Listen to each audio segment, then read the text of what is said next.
ইয়া পরিশ্রম করো। পরিশ্রমের উপরে পৃথিবীতে আর কোনো ম্যাজিক নেই। পৃথিবীতে একটাই ম্যাজিক আছে, কি?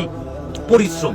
পরিশ্রম করতে হইব, সেই অনুযায়ী সফলতা পাইতে হইব। জীবনটা জসিম কাকা লটারি না একটা লটারি কিনলিয়া 40 লাখ টাকা জিতে গেলা, কিংবা আলাদিনের সেরাক পাই গেলা, ঘষা দিলে জিন বাড়িল, জো হুকুম যাবো না তোমাকে দুবাই বাদ কাতারে লই যাইব, অস্ট্রেলিয়া লই যাইব না কাকা, পরিশ্রম করো লই যাইব।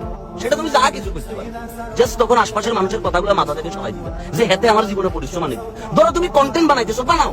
টিকটক বানাইতেছো, বানাও। টাকা আসতেছে, মানে ফাত্রামি করি না, টাকা আসতেছে, বানাও। কিন্তু মনে রাখবে এটা পার্মানেন্ট কিছু, সাময়িক এবং পার্মানেন্ট এই দুটার ভিতর পার্থক্য আছে। তোমাকে আগাই দেবো পার্মানেন্ট।